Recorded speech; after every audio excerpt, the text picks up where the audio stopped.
శ్రోతలందరికీ నమస్కారం. ఇప్పుడు వినబోయే కథ పేరు మరణ గౌరవం. డాక్టర్ సి భవానీదేవి గారు రచించారు. కథ విందాము. చావులోనూ బతుకులోనూ మనిషి కోరుకునేది ప్రేమ, గౌరవం. ఈ రెండే. కానీ అలాంటి గొప్ప ప్రేమ, గౌరవాలను దక్కించుకునేది కొంతమందే. ఈ కథలో భాగ్యమ్మ కూడా 80 ఏళ్ళు బతికింది. కుటుంబాన్ని విస్తరించింది. అందరికీ మూల కేంద్రంగా బాసిల్లింది. ఇప్పుడు 10 రోజులుగా అంతిమ గడియల్లో కొట్టుమిట్టాడుతుంది భాగ్యమ్మ. కళ్ళు తెరిచి చూడకపోయినా ఆమెకు తన చుట్టూ జరుగుతున్న అంతర్నాటకం తెలుస్తూనే ఉంది. అదేమిటంటే భాగ్యమ్మకి నిస్సత్తువగా, నీరసంగా ఉంది. లేచి 2 అడుగులు వేసే ఓపిక కూడా లేదు. శరీరం అంతా 1000 సుత్తెలతో మోదుతున్నట్టుంది. ప్రాణం పోవడానికి కూడా ఇంత కష్టం ఉంటుందా? పుట్టినప్పుడు కూడా ఉంటుందట, కానీ పుట్టాక మరపు ఉంటుంది. మరణం కూడా మనిషికి బాధ లేకుండా ఒక కట్ ఆఫ్ డేట్తో జరిగితే బాగుండు. ఆలోచించే శక్తి కూడా లేక కళ్ళు మూసుకొని ఒత్తిగిలింది భాగ్యమ్మ. అయినా మనసు ఊరుకుంటుందా? జీవితపు మలి దశలో గతం పేజీలను వద్దన్నా తిరిగేస్తూనే ఉంటుంది. అమ్మ పోయిన ఏడాదిలోపే పిన్నిని తీసుకొచ్చిన నాన్న ఆమె నోటికి కట్టుబడిపోయాడు. తను అవన్నీ భరించింది. ఆ బాధలు దాటుకొని వచ్చి తన కంటే వయసులో 10 ఏళ్ళు పెద్దవాడైన హనుమంతయ్యని పెళ్లి చేసుకుంది. అప్పటి నుంచి పెనం మించి పొయ్యిలోకి పడినట్లయింది తన జీవితం. ఉమ్మడి కుటుంబంలో పెద్ద కోడలిగా అలవాటు లేని బండ చాకిరీ చేసింది. బాధ్యతల్ని బరువు అనుకోకుండా మోసింది. పెళ్లి కాగానే మాయమైన పుట్టింటిని మర్చిపోయేందుకు విఫల యత్నం చేసింది. అత్తింట్లో భర్త సహా ఎవరి ప్రేమ దొరక్కపోయినా వ్యసనపరుడైన భర్త, స్వార్థపరులైన ఆడపడుచులు, గయ్యాలి అత్త పెట్టే ఆగడాల్ని తను కన్న పిల్లల కోసం భరించింది. వాళ్ళని పెంచి పెద్ద చేసింది. వాళ్ళకి పెళ్ళిళ్ళు కూడా చేసి నిట్టూర్చింది. తాగి పక్షవాతం వచ్చి మంచాన పడిన భర్తకు సేవలు చేసి ఒడ్డున పడేసింది. తన కోటి కలల్ని చిదిమేసి భయపెట్టిన ఏకైక వ్యక్తి భర్త అనే పేరుతో తన జీవితాన్ని గాలానికి గుర్చిన చేపని చేశాడు. అతను పోయినప్పుడు మాత్రం పట్టరాని ఆనందం కలిగింది. కానీ దాన్ని ప్రకటించే స్వేచ్ఛా పంజరానికి తలుపులు లేవు. 80 ఏళ్లుగా యంత్రంలా పనిచేస్తున్న తన శరీరం అలసిపోయింది. విశ్రాంతి కావాలని హృదయం ఘోషిస్తుంది. ఈ శిథిల శరీరాన్ని విడిపోయేందుకు ఆత్మ అలజడి సృష్టిస్తుంది. శిథిలాలయంలో కొడి కడుతున్న దీపం ఎంత వెలుగును ప్రసరించగలదు మరి? కళ్ళు తెరిపిల్లు పడటం లేదు. ఏదో ఫెవికాల్తో అంటించినట్లు అతుక్కుపోయాయి. శరీరం ఎగశ్వాసతో ఎగిరెగిరి పడుతుంది. అమ్మా అంటూ వస్తూనే తల్లి మీద పడి బావురుమంది సరళ. పెద్దమ్మాయి వచ్చినట్లుంది. పిచ్చి తల్లి ఎంతలా ఏడుస్తుందో. అమ్మా, నేను సరళని, గుర్తుపట్టావమ్మా? ఎండు పుల్లలాంటి అమ్మ చేతుల్ని నిమురుతూ కన్నీళ్లు పెట్టుకుంటుంది సరళ. తనకి అన్నీ వినిపిస్తూనే ఉన్నాయి. ఆమెకు అన్నీ తెలుస్తున్నాయి. కానీ కళ్ళు తెరవటం కానీ మాట్లాడటం కానీ చేయలేకపోతుంది. మూలిగింది నీరసంగా. తమ్ముడు, అమ్మ స్పృహలోనే ఉందిరా. అమ్మా, భయపడకు, నీకేం కాలేదు, మేము అందరం ఇక్కడే ఉన్నాం. ఏడుస్తూనే తనని అనునయిస్తుంది సరళ. సరళ పెద్ద కూతురే కాదు, తనకి తల్లి కూడా. చిన్నప్పుడే పోయిన అమ్మని మరిపించింది. వెనక పిల్లల పురుళ్ళల్లో 10 ఏళ్ల సరళ తనను ఎంతో కనిపెట్టుకొని ఉండేది. తను నొప్పులు పడుతుంటే భయంగానే ఉంటూ తనను ఎంతలా ఓదార్చిందని. వచ్చే జన్మలోనైనా సరళని నాకు అమ్మని చేయి దేవుడా. భాగ్యమ్మ కనుకొసల నుంచి బొట్లుగా కన్నీరు జారింది. వచ్చావా వదినా? అత్తయ్యకి ఏమైందసలు? నా గుండె ఆగిపోతున్నది. దివ్య రాగానే శోకాలు పెడుతుంటే అక్కడి వాతావరణమే మారిపోయింది. ఊరుకో దివ్య, అమ్మకి ఏమీ కాదు, ఏడవకు. సరళ దుఃఖాన్ని దిగమింగుకొని మరదల్ని ఓదార్చే ప్రయత్నం చేసింది. మొన్ననే గారెలు చేయించి పంపాను. అత్తయ్య ఉందనే ఏలూరు నుండి చీటికి మాటికి పరిగెత్తుకొస్తున్నాను. ఇంకా నేను ఎవరి దగ్గరికి వెళ్తాను? దివ్య గొంతు పెంచింది. అంతా కోడలికి అత్తగారి పట్ల ఉన్న ప్రేమను ఆరాధనా భావంతో చూస్తున్నారు. భాగ్యమ్మకి నవ్వొచ్చింది. దివ్య పేదింటి పిల్ల అని, కష్టసుఖాలు అర్థం చేసుకుంటుందని కొడుక్కి నచ్చజెప్పి పెళ్లి చేసింది. అమాయకంగా 3 చౌక రకం చీరలతో ఇంటి కోడలిగా అడుగుపెట్టిన దివ్య ఎలా మారిపోయిందనే దానికి కాలమే సాక్ష్యం. భర్త నరసింహం బిజినెస్ వృద్ధి చెందగానే దివ్యకి కళ్ళు బయర్లు కమ్మాయి. నరసింహాన్ని అన్ని అవినీతి పనులకు పురిగొల్పుతూ బ్లాక్ మనీ సూట్ కేసుల్ని పుట్టింటికి సరఫరా చేయడంలో బిజీగా మారిపోయింది. ఇప్పుడు దివ్య ప్రపంచం బ్యూటీ పార్లర్లు, పబ్బులు, పెద్ద పెద్ద ధనవంతుల గురించి కబుర్లు, వాళ్ళతోనే స్నేహాలు. భాగ్యమ్మకు మత్తుగా అనిపిస్తుంది. ఏదో గట్టి గొంతు వినిపించింది. ఉలిక్కి పడింది భాగ్యమ్మ. పల్లవి వచ్చినట్లుంది. మళ్ళీ వాతావరణంలో శోకాలు. తను బతికుండగానే పోయినట్టు ఆ పరిస్థితిలో కూడా తనకు చిరగ్గా అసహ్యంగా ఉంది. తనను ప్రశాంతంగా చావనివ్వరా? అంతా తనని వదిలేసి వెళ్ళిపోతే బాగుండు. చేతివేలి దగ్గర చీమలు పాకుతున్నట్లు స్పర్శ. చిన్న కూతురు పల్లవి తన ఉంగరం తీస్తున్నది. మెల్లగా చేతివేలికి తగిలించుకున్నట్లుంది పల్లవి. దివ్య మోహం అప్పుడు చూడాలనిపించింది. కానీ చూడలేకపోవటమే బాగుందిలే. అమ్మా, నాకు జడబిల్ల ఇస్తానన్నావే, ఇవ్వకుండానే వెళ్ళిపోతున్నావా? వెండి పౌడర్ డబ్బా ఏం చేశావే? పల్లవి రాగాల్లో తల్లి మీద ప్రేమ కన్నా తల్లి బంగారు వెండి వస్తువుల గురించిన తాపత్రయమే ఎక్కువ కనిపిస్తుంది. దివ్యకి తన లాకర్లోకి చేర్చిన జడబిల్ల, వెండి పౌడర్ డబ్బా కళ్ళ ముందు కదలాడి మెల్లగా అక్కడ నుంచి జారుకుంది. అత్తగారి వేలికి బిగిసిపోయిన ఇంకో ఉంగరం గురించే బాధగా ఉంది. అంబులెన్స్ వచ్చింది. తనను ఒక శవంలాగా ఎత్తి పట్టుకొని అంబులెన్స్ లోపల పడుకోబెట్టారు. అంతా ఏవేవో మాట్లాడుతున్నారు. కలగా పులగంగా వినిపిస్తున్నాయి గొంతులన్నీ. ఇప్పుడు ఎవరిది ఏ గొంతో పోల్చుకోవటం కష్టంగా ఉంది భాగ్యమ్మకి. జారిపోతున్న మెదడుతో మనస్సు పోరాటం చేస్తున్నా నిలబడటం లేదు. హాస్పిటల్లో బిల్లులకి మన దగ్గర డబ్బేనా? దివ్య గొంతు అడుగుతుంది. అవును, అది అమ్మదే. వైద్యానికి అంత్యక్రియలకి వాడి మిగిలింది నన్ను తమ్ముణ్ణి తీసుకోమంది. నరసింహం గొంతు గరగరలాడింది. పెళ్ళానికి జడుస్తాడు గాని అమ్మ మీద ప్రేముంది పిచ్చి సన్నాసికి. భాగ్యమ్మ కొడుకుని మనసులోనే సమర్థించుకుంది.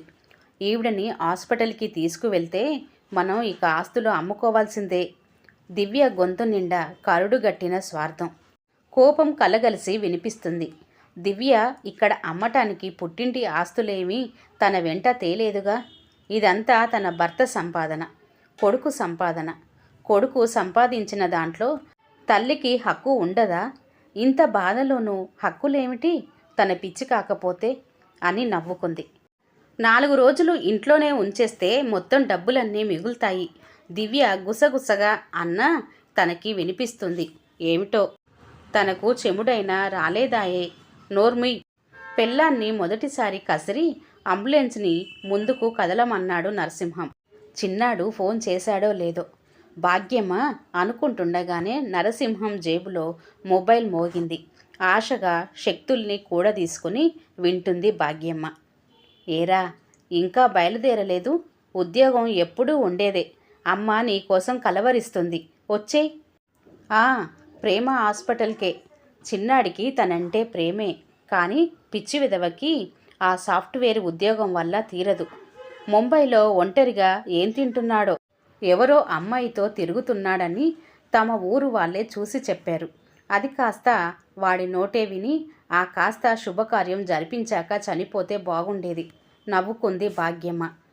ఎన్నాళ్ళు బతికినా ఇంకా ఏదో చేయటానికి బతకాలనిపిస్తుంది. దీన్నే ప్రాణం మీది తీపి అంటారా? మనం పోతే వాళ్ళు ఏమీ చేసుకోరా? ఎందుకు చేసుకోరు? కాలం వెంట అంతా పరుగెత్తాల్సిందే. మళ్ళీ స్పృహ రాలేదు భాగ్యమ్మకి. 2 రోజుల తర్వాత కళ్ళు తెరచి చూసేసరికి హాస్పిటల్ బెడ్ మీద ఉంది. నర్సులు, సెలైన్ బాటిల్స్, మంచం పక్కన చిన్నాడు రాఘవ అంటూ కదిలే ప్రయత్నం చేసింది. చేతిలో గుచ్చి ఉన్న సూది కలుక్కుమంది. కదలకమ్మా, చేయి మీద మృదువుగా రుద్దుతూ అన్నాడు రాఘవ. తను ఏమీ మాట్లాడలేకపోతుంది. చెంపల మీదికి కన్నీరు తోడుగా ఉంది. ఇంకా తనకి కన్నీరు మిగిలిందా? భగవంతుని దయ ఇది. లేకపోతే ఇంకా ఎంత నరకం. అమ్మా, నేను రాఘవని. వదినతో మాట్లాడాను. నీ హార్టు, లంగ్స్ అన్నీ బాగున్నాయని డాక్టర్ చెప్పాడట. ఏం భయం లేదు, ప్రేమగా అనునయించాడు. దివ్య సంగతి భాగ్యమ్మకి తెలియకపోతేగా. తనకి ఎంత అనారోగ్యం వచ్చినా, అల్సర్ వచ్చి రక్తం కక్కుకుంటున్నా ఏం లేదంటుంది. తనకి మాత్రం చాలా పెద్ద పెద్ద రోగాల పేర్లు చెప్పి నడవలేకపోతున్నానని, పారాడుతున్నానని, అత్తగారికి సేవలు చెయ్యలేక చస్తున్నానని బంధువులకి, స్నేహితులకి ప్రచారం చేస్తూ వాళ్ళ సానుభూతిని పొందుతూ ఉంటుంది. ఒక్క పూటైనా అన్నం వండి తనకి కంచంలో పెట్టిందా? ఇది ఐసీయూ అండి. ఇన్ఫెక్షన్లు వస్తాయి. అలా అందరూ లోపలికి రాకూడదు. నర్సు ఎవరినో హెచ్చరిస్తుంది. నేను ఐసీయూలో ఉన్నానన్నమాట అనుకుంది భాగ్యమ్మ. తనకి బాగా జబ్బు ముదిరిందేమో. అవును, ఒళ్ళంతా నీరు చేరిందని తనకి తెలుసు.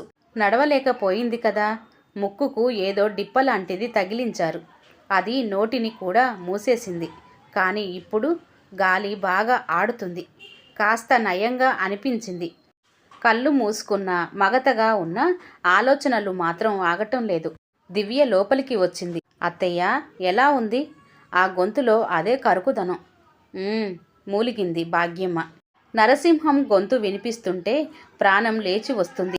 వాడింతవరకు దగ్గరికి రాలేదు. తల్లిని చూడాలంటే భయమంట. తనని పెళ్ళం చేతిలో పడేశాడు. పిరికి మేలమా? వాళ్ళ నాన్నలాగా పలాయనమా?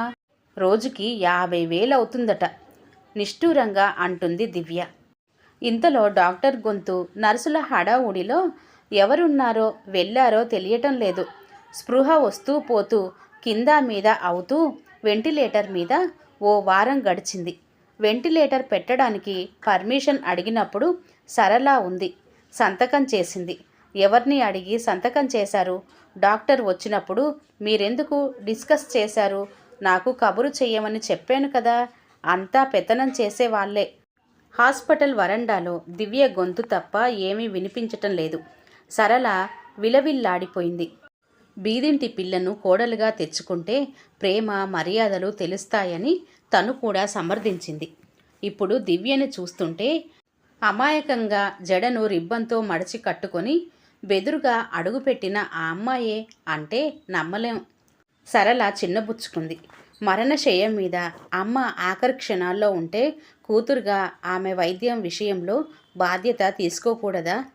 ఆర్థికంగా కూడా వాళ్ళకి బరువేమీ లేదే. కీర్తి కోసమా? అదెంతకాలం ఉంటుంది? శాడిజమా? అందులో దొరికేదేమీ లేదు.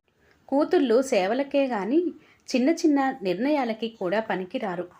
కోడళ్ళు రాగానే కూతుర్ల స్థానం ఎంతగా మాయమైపోతుంది. అమ్మ అందరికీ అమ్మే. మరి కూతుళ్ళ పట్ల చివరి చితిదాకా ఈ పరాయీకరణ దేనికి? సరళకి దుఃఖం ఆగటం లేదు. సరు, అందరికన్నా ముందు పుట్టావు నువ్వు. కూతురువైనా నువ్వు కొడుకువే. మీ అమ్మ వట్టి అమాయకురాలు, జాగ్రత్త. తండ్రి చనిపోతూ చెప్పిన ఆఖరి మాటలు గుర్తొచ్చి బాగా దుఃఖం ముంచుకొస్తుంది. మీ అమ్మకి మేమేం తక్కువ చేయటం లేదు. మీరంతగా ఏడవనక్కర్లేదు. వెనక నుంచి ఎప్పుడొచ్చిందో గాని దివ్య క్రూరంగా చూస్తుంది. మరో వారానికి భాగ్యమ్మకి శరీరం బరువు దిగిపోయింది. దూది పింజలా తేలిపోతూ హాయిగా ఉంది. పంజరం నుండి బయటికి వచ్చిన పక్షి పంజరాన్ని వినోదంగా చూసుకుంటుంది. భాగ్యమ్మ అని పిలువబడిన ఆమె శరీరం శవపేటికలో చల్లగా పడి ఉంది. ఇక అప్పుడు షో మొదలైంది. ఎక్కడెక్కడి వాళ్ళో వచ్చి దివ్యని ఓదార్చి వెళ్తున్నారు. డ్రై క్లీనింగ్ చేసిన ఖరీదైన చీరలు గంటకొకటి మార్చి బొడ్డు కిందకి కట్టుకొని వీపంతా కనిపించే జాకెట్, రోజు డై చేసుకునే హెయిర్ కట్లో 2 వెంట్రుకల పీచులు మొహం మీదికి పడేలా వేసుకుంటూ తల విసురుతూ దాన్ని వెనక్కి తోస్తున్నట్టు నటిస్తూ మొరటుగా పని వాళ్ళ మీద కేకలేస్తూ ఏదో చేస్తున్నట్టు అటూ ఇటూ తిరుగుతూ ఆగమాగం చేస్తుంది దివ్య. నరసింహం విషాదంగా తల దించుకొని అరుగు చివర కూర్చొని కాగల ఏర్పాట్లు చూస్తున్నాడు. అతని పక్కనే ఎర్రబడిన కళ్ళతో రాఘవ. జీవితమంతా వేదన పడిన భాగ్యమ్మ శరీరం సేద తీరి ప్రశాంతంగా ఉంది. తనని పలకరించడానికి వచ్చిన వాళ్ళందరికీ దివ్య చిలవలు పలవలుగా వర్ణించి చెప్తుంది. ఏలూరు నుంచి ఫోన్లో అత్తగారిని ఎంత బాగా చూసుకుంది. అసలు భాగ్యమ్మ పుట్టినప్పటి నుంచి తనే పెంచి పెద్ద చేసి పెళ్లి చేసినట్లు, ఫోన్ ద్వారానే కాఫీలు టిఫిన్లు భోజనం పంపించినట్లు వినే వాళ్ళకి మతులు పోతున్నాయి. భాగ్యమ్మకిప్పుడు అందరి మనసులు ఆలోచనలు అద్దంలా కనిపిస్తున్నాయి. దివ్య మాటలు విని పగలబడి నవ్వింది. అటూ ఇటూ చూసింది గాని ఎవ్వరికీ వినబడలేదు. నయం, కూతుళ్ళిద్దరూ తల్లి శరీరాన్ని తల మీద నిమురుతూ బావురుమంటున్నారు. ఒక్కొక్క బంధువు స్నేహితులు వచ్చినప్పుడు శోకస్వరం పెరుగుతుంది. రాఘవకి నరకంగా ఉంది. అమ్మ వచ్చి తన దగ్గర కొన్నాళ్ళుంటాననేది. తనకే ఆ సౌకర్యం లేక తీసుకెళ్ళలేదు. ఎప్పుడు నేనే చూడాలా అనే అన్నయ్య మాటల్ని చెప్పి అమ్మ ఫోన్లో ఎంత ఏడ్చిందో. అమ్మ ఫోన్ చేస్తే తన అసక్తతకు భయపడి ఫోన్ తీసేవాడు కాదు. ఇప్పుడు ఏడ్చి ఏం లాభంరా, నీకోసం ఏడ్చి ఏడ్చిపోయింది అమ్మ. సరళ కన్నీటికి రాఘవ కన్నీరే జవాబైంది. చాలాసేపు దివ్య షో చేసి అలసిపోయి ఏసీ రూమ్లో విశ్రాంతి తీసుకుంటుంది. చిన్న కూతురు పల్లవి ఇల్లంతా తిరుగుతూ ఏడుస్తూనే కనిపించిన ఆల్మారాలు పెట్టెలు వెతుకుతూ తనకి దొరికిన ఏ చిన్న వస్తువైనా చివరికి అమృతాంజనం సీసాతో సహా బ్యాగ్లో పడేసుకుంటుంది. వీళ్ళు మారరు. భాగ్యమ్మ నిట్టూర్చింది. తెల్లవారాక పంతులుగారు ఆయన బృందం వచ్చింది. హడావుడి మొదలైంది. తన శరీరాన్ని చివరిసారి చూసుకుంటూ దాని చుట్టే తిరుగుతుంది భాగ్యమ్మ. ఎవరెవరో వచ్చి వెళ్తున్నారు. దివ్యని కావలించుకుంటున్నారు. సరళను గాని పల్లవిని గాని రాఘవని గాని పలకరించటం లేదు. ఎవరో న్యూస్ పేపర్లు తెచ్చారు. పేజీలోకి తొంగి చూసింది భాగ్యమ్మ. పూల ఫ్రేమ్లో ఆత్మశాంతి కోరుతూ పిల్లల పేర్లు. బతుకున్నన్నాళ్ళు క్షోభ పెట్టి ఇప్పుడు ఆత్మకి శాంత, చనిపోయాక ఈ రొస్టు అంతా పోతుందిగా, ఇంకా శాంతి కాక ఏముంటుంది. తన శరీరాన్ని పెట్టెలోంచి తీస్తున్నారు. నారాయణ నారాయణ స్నానం అందరి ముందు సిగ్గేస్తున్నది. ఆయన తనిప్పుడు శరీరం కాదుగా. ఇంకా దేహాభిమానం పోయినట్టు లేదు. నుదుట విభూది. అవును, కుంకుమతో ఏ సంబంధం లేని హనుమంతయ్యతో కుంకుమ లాగేసుకున్నారు ఈ మూర్ఖ జనం. కొత్త చీర తీసుకురామ్మా, పంతులు కేకేశాడు. దివ్య యాక్టివ్గా పరిగెత్తి బీరువా అట్టడుగున ఉన్న ఓ పాత చీర తెచ్చింది. తనకు అస్సలు ఆ రంగు ఇష్టం ఉండదు. అసలు తన జీవితంలో ఇష్టమైనవి ఏవైనా జరిగాయా గుర్తు రావటం లేదు భాగ్యమ్మకి. ఇంకా ఈ శరీరం తుది మజలీకి వెళ్తున్నది.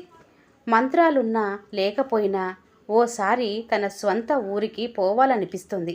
అమ్మా నాన్నల ఊరు. పెళ్లి చేసుకొని వచ్చాక ఒక్కసారి కూడా వెళ్ళలేదు. పసుపు బట్టలతో వీడ్కోలు చెప్పిన ఊరు. ఇప్పుడు తనకి స్వేచ్ఛ దొరికింది. భాగ్యమ్మ రివ్వుమని ఎగిరిపోతుంది. ఆ జెండా చెట్టు ఉంది, కానీ అది ముసలిదైపోయింది. రేపో మాపో తీసేస్తారు. రోడ్డు కోసం చెట్టు కొమ్మల మీద చిన్నప్పటిలా ఊగింది. ఆనాటి లేత నవ్వు మళ్ళీ పెదవుల మీదికి వచ్చిందనుకుంది. ఆత్మకి పెదవులు ఉంటాయా? రాములోడి గుడి పెద్దగా చేశారు. క్షమించు దేవుడా, ఇన్నాళ్ళు నీ గురించి ఆలోచించలేదు. ఇటువంటి స్వార్థ సంతానం కోసం నా జీవితాన్ని వృధా చేసుకున్నాను. గాలి చేతుల్ని జోడించింది. దేవుడి ఎదుట మనసు తీర కన్నీరు కార్చడానికి కూడా శరీరం లేదు కదా. ఎవరో వెనక్కి లాగేస్తున్నారు. అక్కడేం చేస్తున్నారో రివ్వున ఇంటికొచ్చింది. తన శరీరం బజార్లో పాడెకి కట్టేసి ఉంది. అంతా చుట్టూ తిరుగుతూ నోట్లో బియ్యం వేస్తున్నారు. బతికున్నప్పుడు పట్టెడన్నం కంచంలో పెట్టన వాళ్ళు ఉదారంగా బియ్యం వేస్తున్నారు. సరళ తల్లి కాళ్ళు కావలించుకొని బోరుమంది. భాగ్యమ్మ గుండె నీరైంది. ఎంతైనా సరళకి తనంటే ప్రేమ. సరళ తల నిమిరింది ప్రేమగా. సరళకేదో ఆత్మీయంగా గాలి తగిలినట్లయింది. అమ్మ స్పర్శలా అనిపించింది. నారాయణ నారాయణ ఆ నలుగురు భుజాల మీద మోస్తున్నారు. వీళ్ళకి ఏనాటి రుణమో. భాగ్యమ్మ కూడా గాల్లో తేలుతూ విచిత్రంగా తన శరీరం కేసి చూసుకుంటూ తన శవయాత్రలో పాల్గొంది. దింపుడు కళ్ళం నవ్వుకుంది. మళ్ళీ బతకాలా? అమ్మో! వాళ్ళ కంటే ముందు శ్మశానంలోకి ఎగిరిపోయింది. భాగ్యమ్మ శరీరం పిడికెడు బూడిద అయిపోయింది. గాలి గాలిగా ఇంటికొచ్చింది. ఇంటి మీద ఇంకా బెంగగానే ఉంది. ఎన్నో కష్టాలు సుఖాలు పెళ్ళిళ్ళు పేరంటాలు చేసిన తన ఇల్లు. పిల్లలు ఏడుస్తున్నారేమో అనుకుంది. అంతా కూర్చొని బంగారం వెండి ఇల్లు పొలం గురించి మాట్లాడుకుంటున్నారు. ఎప్పుడు చేయించారో ముందు గదిలో పెద్ద కలర్ ఫోటో, తనదే దండ దీపం, అదేదో సినిమాలో చూపించినట్లు. సాయంత్రానికి ఎవరో రాజకీయ నాయకులు నరసింహం పార్ట్నర్స్ ఒక్కొక్కరే వచ్చి తన ఫోటో దగ్గర పూలుంచి ఒక్క క్షణం మౌనం పాటించి అవసరం లేకపోయినా దివ్యని కావలించుకొని ఓదార్చి నరసింహం భుజం తట్టి వెళ్ళిపోతున్నారు. వాళ్ళెవ్వరూ తనకి తెలిసిన వాళ్ళు కారు.